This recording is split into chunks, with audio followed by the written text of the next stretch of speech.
you're right. I was so lucky that I did get cancer.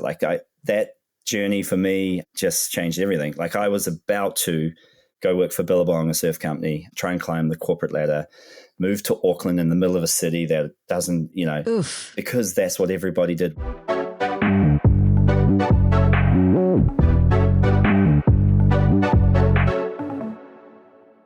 Welcome to the 21st episode of How I Built My Small Business, the show that is dedicated to sharing the insight that entrepreneurs have about how to start and grow small businesses. Join us as we unravel the stories behind their entrepreneurial journeys.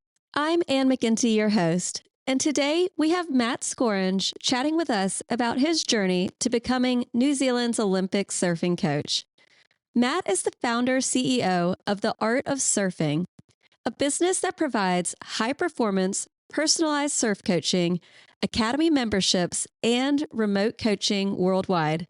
His programs are designed to help surfers of all abilities fulfill their potential by fine-tuning their personal style while mastering technique. Matt has been featured on the cover of Uno magazine and New Zealand Surfing magazine. You can find a link through to his business in the episode's description. Thank you to our listeners for being here today. Matt, welcome to the show. Thanks, Anne. Appreciate being here. Thanks for having me. Can you tell us what your connection is to surfing and how that started? Yeah, sure. I mean, look, surfing's just been a part of my life for forever, basically. I was really lucky to grow up in a small coastal town here in New Zealand. And my parents moved there at a time when, I guess, buying beachfront in New Zealand wasn't like everybody trying to do it, and everything was so expensive. So we were fortunate they bought a beachfront house, and we just grew up right on the ocean. So it was really inevitable that we sort of migrated to it. My older brother surfed, all his friends surfed, and yeah, you just sort of grow up, monkey see, monkey do. So that's how it all began. And when you say that you surfed, I mean, you were doing this just recreationally after school and that, or did you do it more than that?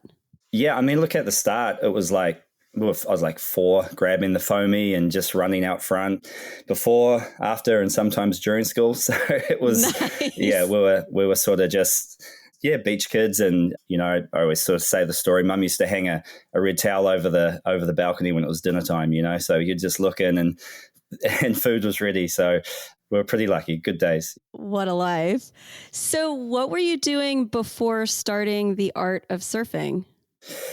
Yeah, so, I mean, those early days obviously was getting into it, but from there I got into competitive surfing and was sponsored and paid to travel the world for quite a while. So that was, I guess, the foundation of, getting involved in the sport at a high performance level and at a competitive level.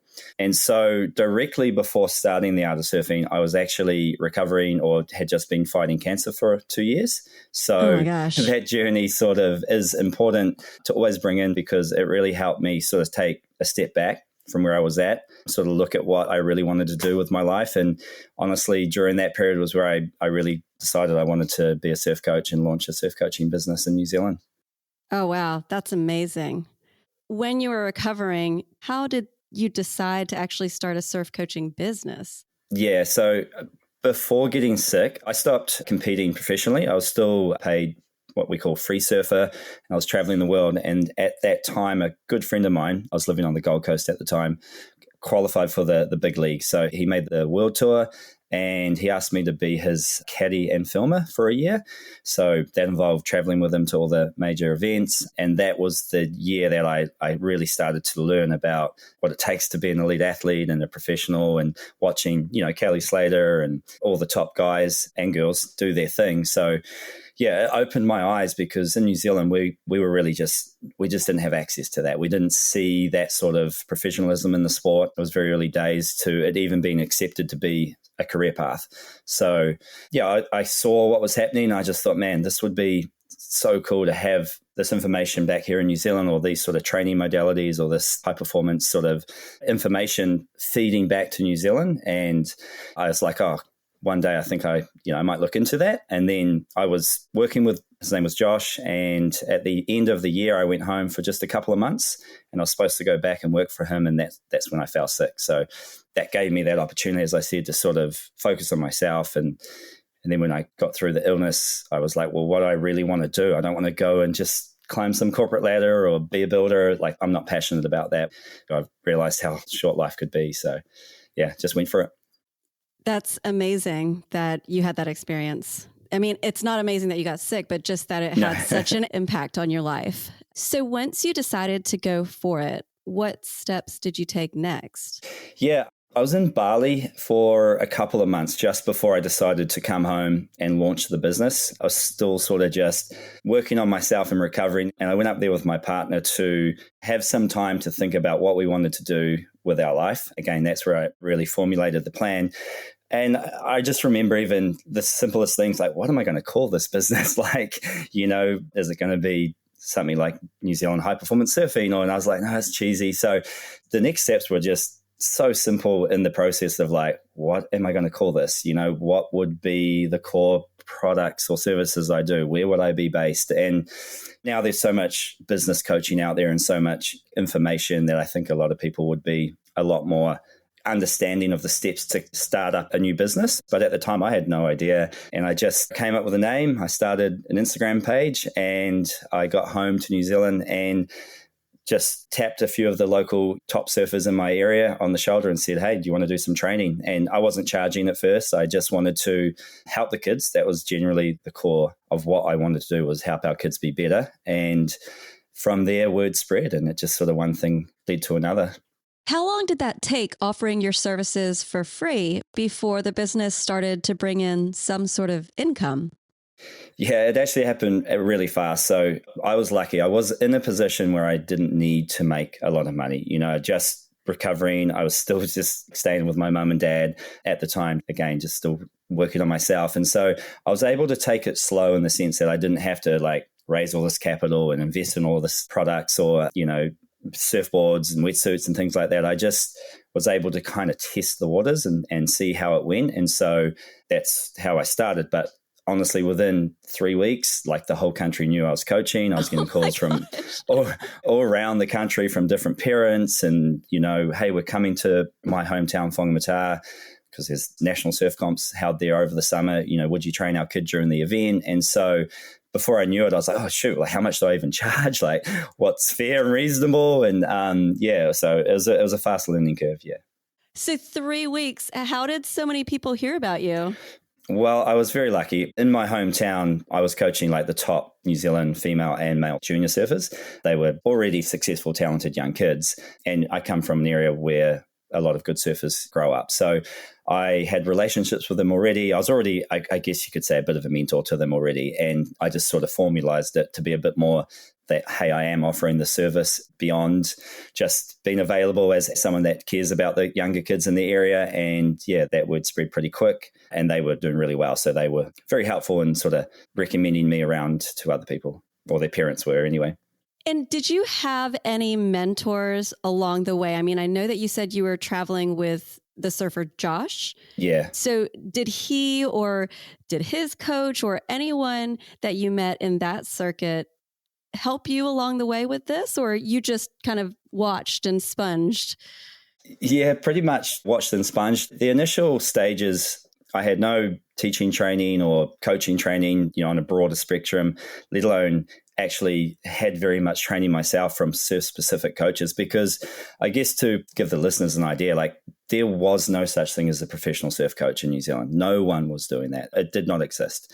In Australia, there was like 2 to 3 guys doing it, and they were employed by Surfing Australia. In America, maybe a few more. So there was no proven road. There wasn't like, hey, there's all this business out there. So I hadn't been coached. I hadn't gone over to Aussie and trained with all these top coaches, or the 2 or 3 top coaches, because they were very sort of, expensive for the experience to get over from New Zealand and fairly inaccessible. So I just kind of looked at it like, well, the year with Josh, you touched on that, I was watching from the sidelines and seeing what a lot of other coaches were doing. And I was able to kind of see a lot of things technically that I thought would help our surfers back here in New Zealand. So that's where I really cut my teeth, was having a really good eye for, the finer technique of surfing. And that was kind of the core service I launched when I did get back to NZ. And then a little bit later, once I was up and running, almost a year into the business, I did connect with a really great Australian coach. He was also a friend, a guy called Samba Man, and him and I worked together for a couple of years running camps and courses, both in Australia and New Zealand. And he taught me a lot. He was very helpful for my journey. So with all of these trips and travels and different surfers, different levels that you've worked with, what has been a really memorable success story? There's a lot, and you've got your high performance athletes and then your sort of everyday clients that have these moments in their surfing journey that's not on the scale of like winning this big comp, but also just so important to them. But I think if I go right back to the start, a girl, Ella Williams, who was literally one of the very first two people I coached, her success story, and I say her because I look at it like you always help people along the way, but it's their journey. And she went on to win a world title. So that was amazing to watch this young, at the time, 13-year-old girl who I remember coaching her, and she really didn't have great competition knowledge and strategy, go all the way to be a world champ, a junior world champ. So things like that definitely gave me belief in what I was doing. And again, it was her out there doing it. I wasn't working with her at that event at that time, but just to have been a part of her journey was something that really inspired me to keep doing what I was doing. So, being a surfer yourself and then working in the business of surfing, how does that work for you? Like, how do you like that balance? I know some people don't like to mix passion with business, but I also know several people who really do. So how has it been for you?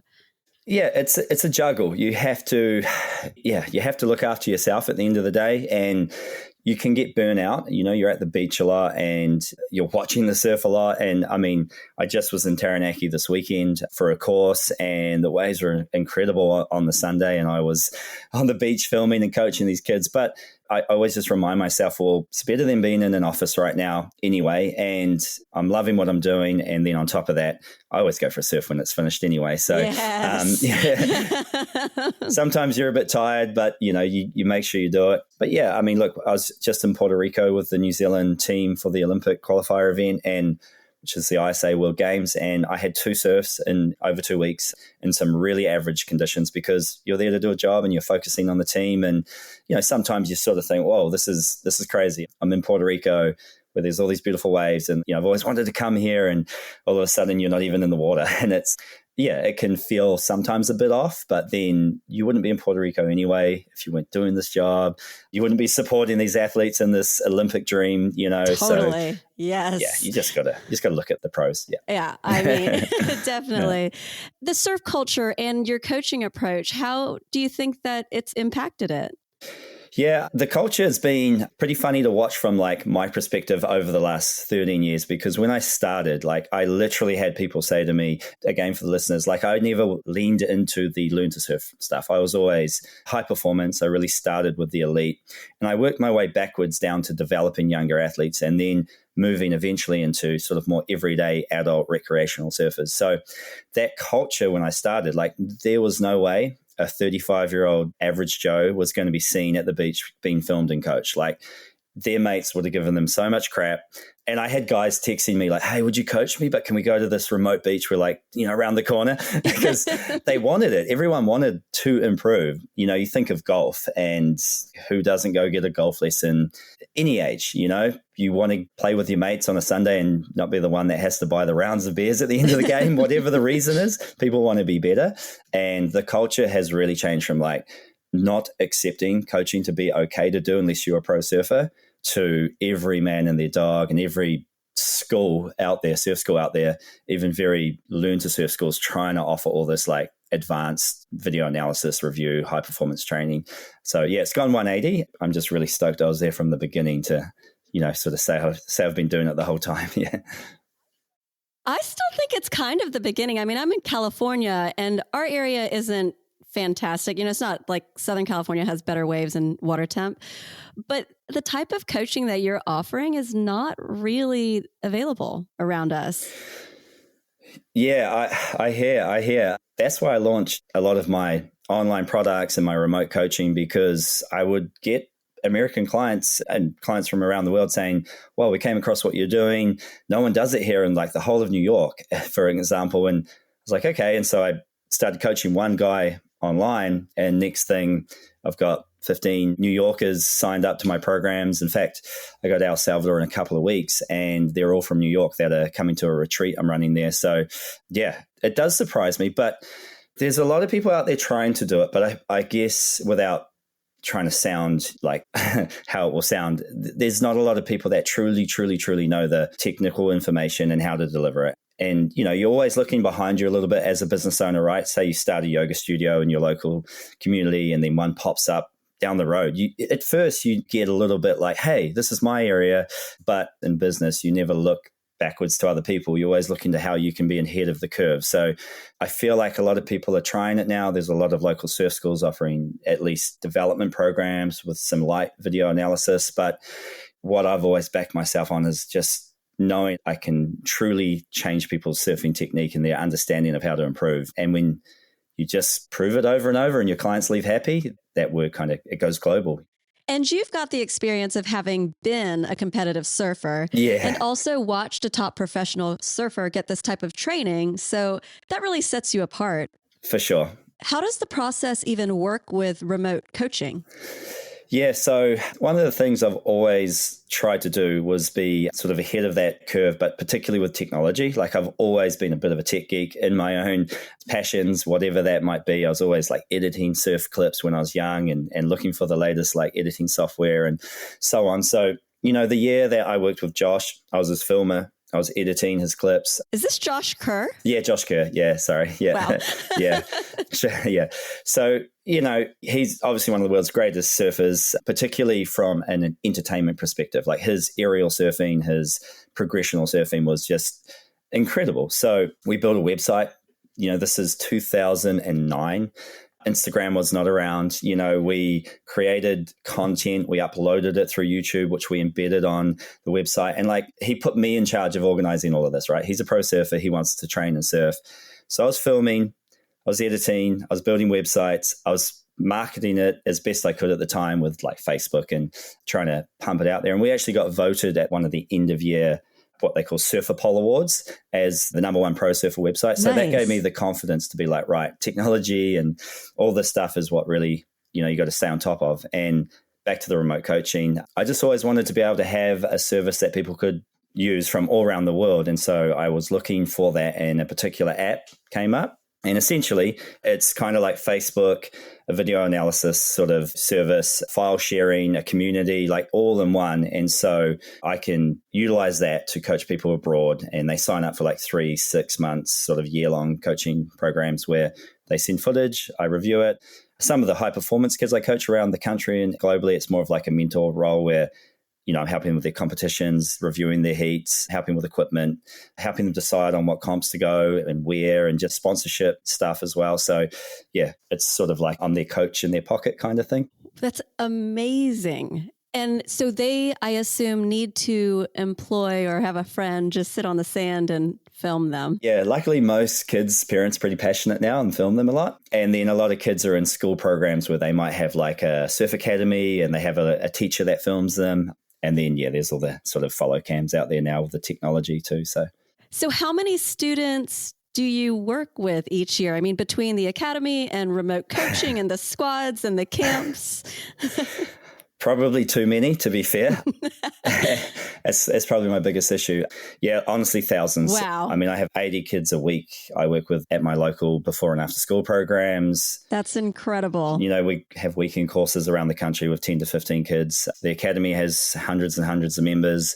My remote coaching is a little bit more exclusive because it's a little bit more hands-on. So anywhere from 30 to 50 clients that I'm managing in there at any one time. So yeah, it's at times I'm probably wearing too many hats and trying to do too much. But, when you're growing a business, you've got to try new things. And you can't try new things unless you keep the things that are working going as well from a feeding the business perspective. And at times you're just going to be stretched, and particularly when you're a small business and a very unique type of business. I can't just go and put an ad up for hey, I need 5 apprentice builders tomorrow, like the skill sets can't find those people so easily, so a lot of the work has been done by myself and my wife, just a small family business. But yeah, that's where academy, online training, remote coaching, you can leverage your time a lot more. And that's why I've leaned into that over the last couple of years.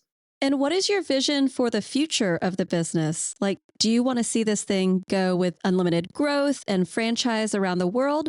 Or do you just want to make enough to support a specific lifestyle?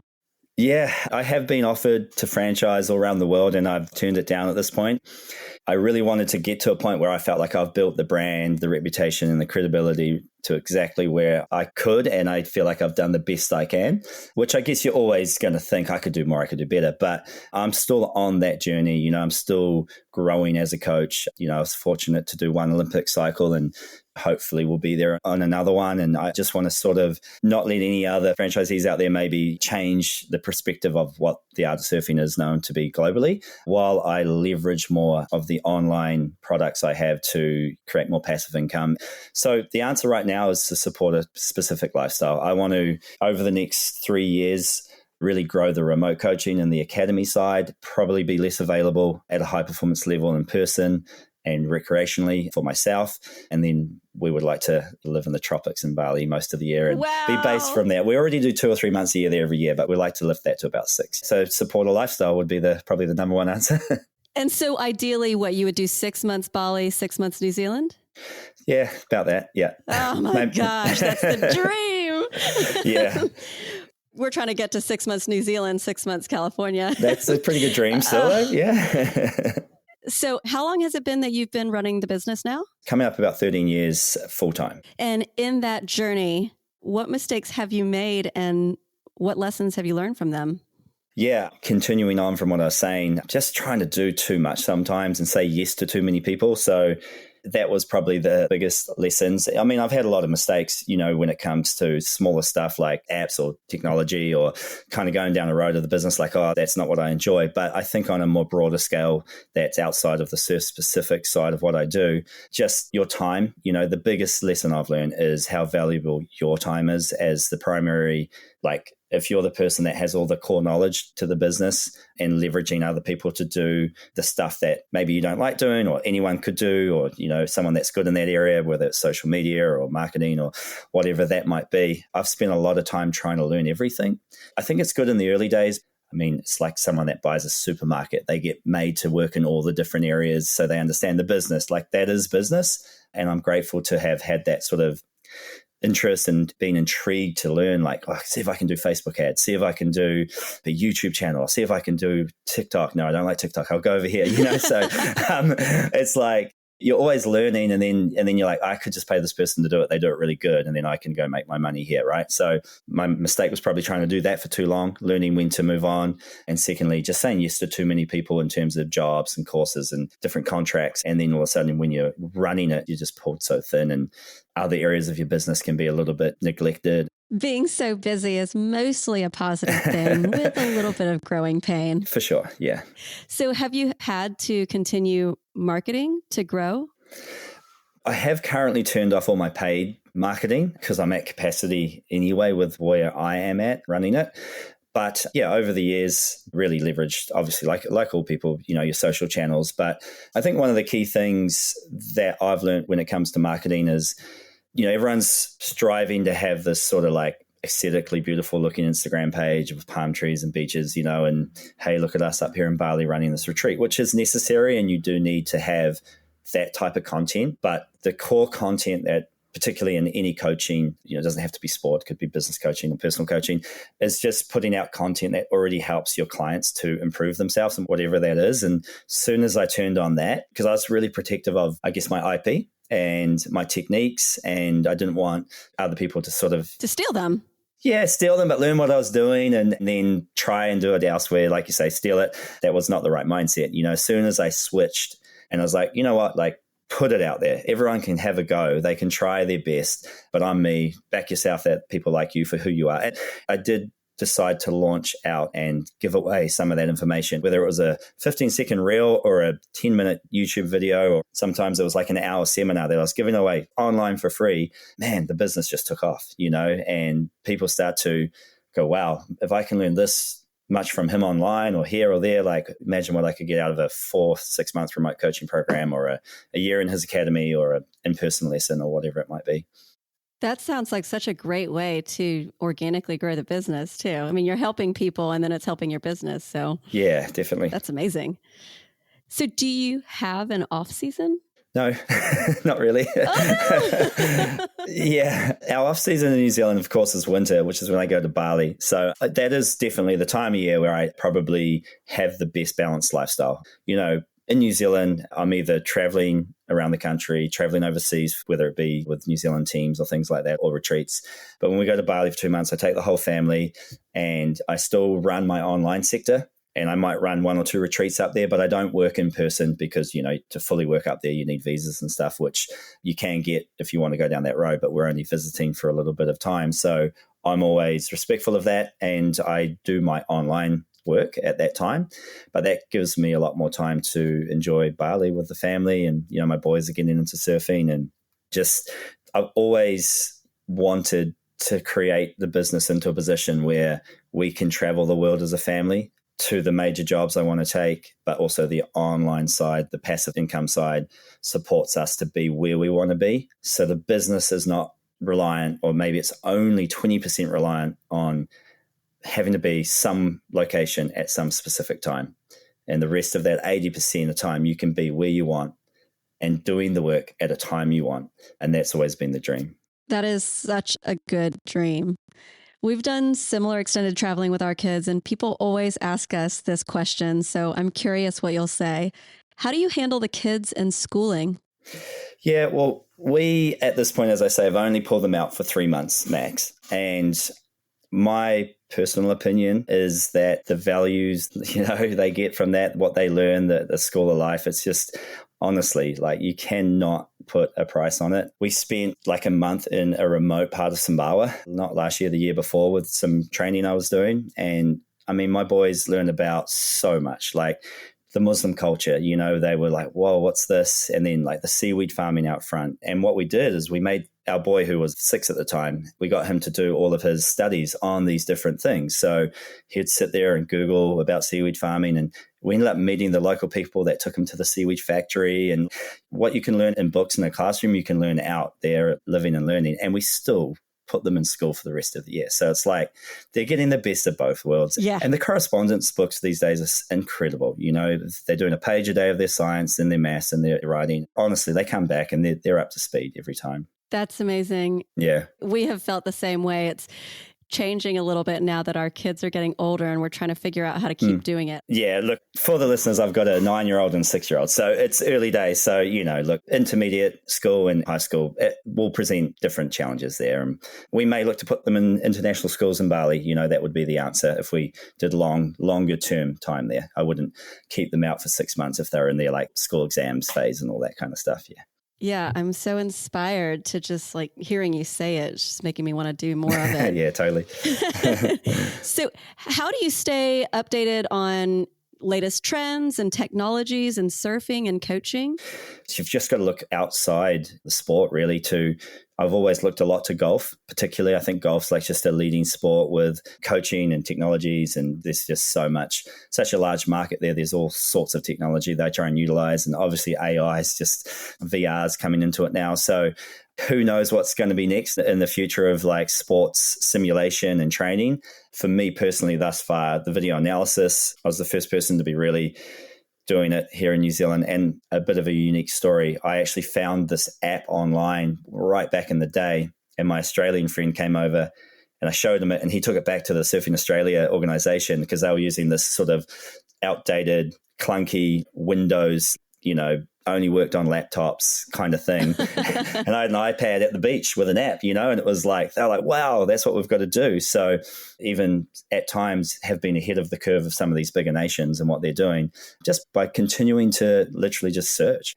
I jump to the App Store every now and then and just chuck in like video analysis or like sports coaching and just see what new things pop up. And even if I'm happy with what I've got, I just look to see what else is out there. And every now and then you just find something better. Have you ever thought about making your own surfing app and incorporating AI that you train with your surfing science and technique? I've sort of looked down that road. And for me, it's more about, okay, utilize apps already built that help you create a better business or product or service. Because I feel like everyone that has gone out and like spent all this money on building apps and research, their apps end up getting outdated eventually. And then they move on. And some may make some good money in the interim, don't get me wrong. But to maintain and keep developing as technology advances, you kind of have to have a bit of a big tech company sort of support. So, yeah. It's constant. Yes. So how did you learn business? Did you study this? No, honestly, you just got to put yourself out there. I mean, I've only said this a few times to people, but you've got to fake it until you make it. I know that's such a sort of cliche saying, but I had zero idea about business. I mean, look, I wasn't a super dummy. I did okay at school, and I was smart enough to kind of like manage myself with my sponsors as an athlete, and I learned how to like keep a sponsor and what they needed, and like everything adds up to be like, okay, that's a skill set that you could use over here. And I'm sure you've interviewed many others that have been in a totally different industry before they moved into their entrepreneurial, and they took across all the stuff they never thought would have related to some other completely different business. But there's always an area and a way that your skill set and that knowledge aligns. And for me, that was just this ongoing journey of using life's learnings. Like I had some other jobs, and I was in real estate for a little while, which I did honestly just to learn. I wanted to learn people skills and marketing and sales and how to maybe hustle a little harder. And I took a lot away from that. That really helped me just learn so much about people skills and business skills in that regard. That's amazing. It looks like you run a pretty tight ship. And also, you have so many different projects within your business that are happening. It's impressive. Oh, thank you. That yeah. You didn't have any training on that. No. I mean, one last thing is I always look to use other people, though, in that area. So when it came to building my online subscription membership, which is the Art Surfing Academy, I went and found who I thought within New Zealand was one of the best sort of like marketing organizations that help people build it. I paid them some bloody good money. We went through the process and they helped me build out that service.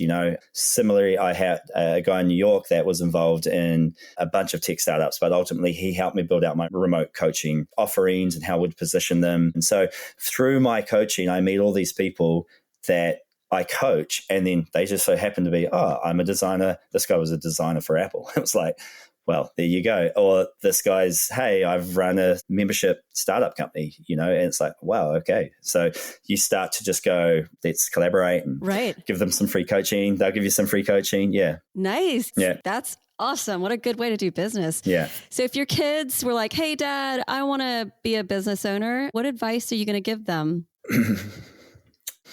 Don't listen to everyone. I had so many people just questioning what I was doing and saying that I couldn't do it. Like uncles, friends. Really? Yeah, for sure.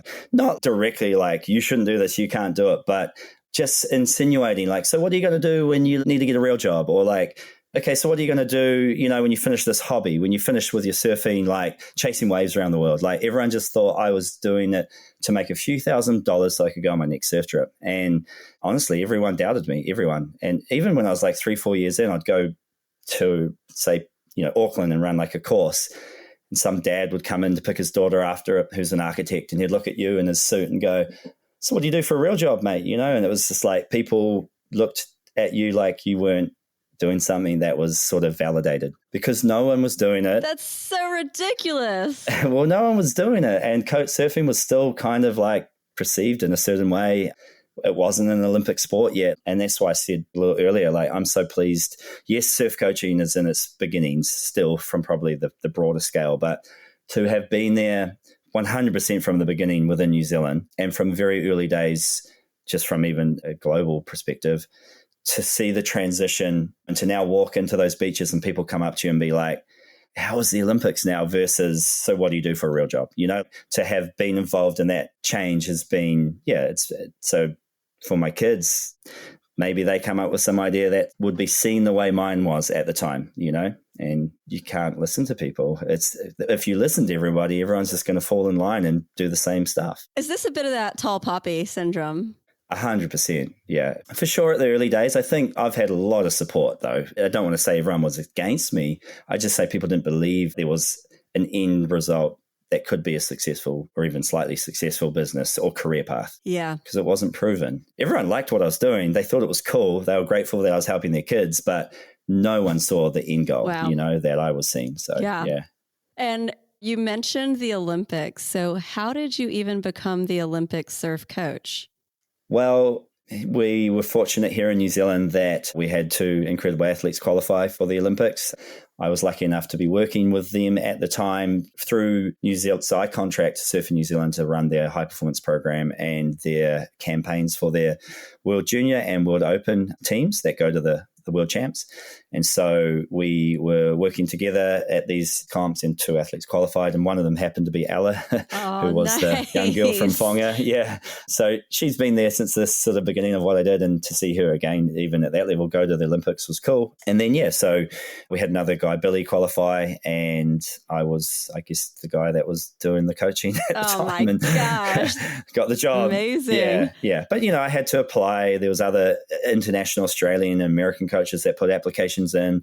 And then the NZOC, the New Zealand Olympic Committee, looked at all of the applications, and they've explained to me they looked at what I was doing in the country, and they wanted all of my learnings and experience to come back into the next Olympic cycle. So some Australian coach who may have a better coaching credibility or say more success with high performance athletes at an elite level, but they wanted that coach to come back and put back into what New Zealand's trying to do. It's like keep loyalty to the country. Yeah, a little bit. Yeah. I'd like to think so. So if you could go back and talk to yourself in your early 20s, what would you say? There's probably, in all honesty, not a lot of things I could say to myself now that I wasn't already probably going to do anyway. So what I mean by that is it would be similar to what I would say to my kids, like just don't listen to anyone. But I already wasn't. Look, to circle back, I was, and you said it, you're right. I was so lucky that I did get cancer. That journey for me just changed everything. Like I was about to go work for Billabong, a surf company, try and climb the corporate ladder, move to Auckland in the middle of a city that doesn't, because that's what everybody did when they retired. They went into the surf industry.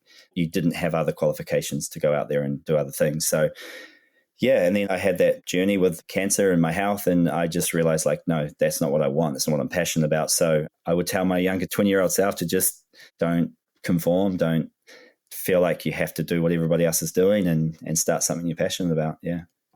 Yeah, you've had such an incredible journey. I love your business. I have major jealousy at just your ability to go around the world to these magical places and see the most incredible surf. Yeah. To just be there and in that energy. Yeah, thanks. I appreciate that. It's so good. Yeah.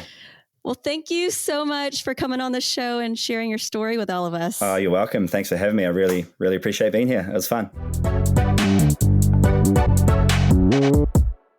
You've made it to the end. Thanks for being here. Before I get to the key takeaways, if you haven't yet, please take a moment to rate the show and leave an honest review to help me reach more listeners' ears. On Apple Podcasts, scroll down past the episodes to get to the Write a Review button. Now, here are today's key takeaways. Take a step back and look at what you want to do with your life. Life is short, so prioritize your health and well-being and pursue your passions. When you are first getting started in business, offer your services, but don't charge at first. Test the waters and prove your concept. In every job or life experience, observe and learn from those around you who have skills and knowledge that you don't. Then, absorb and integrate those insights into your own skill set and understanding. It can feel threatening when a similar business is operating nearby, but don't look backwards to your competition. Instead, look into how you can be ahead of the curve and set yourself apart. When you're growing a business, you have to try new things, and at times you will be stretched. But remember, you don't have to say yes to everyone, and if you do, you may end up being poured too thin. Some of the most effective marketing, particularly for coaching, is to put out content that already helps your clients. Give out some of that information online for free, and that can help your business take off. Back yourself that people like you for who you are. If you haven't checked out the App Store recently, there might just be an app waiting to streamline or enhance your business operations.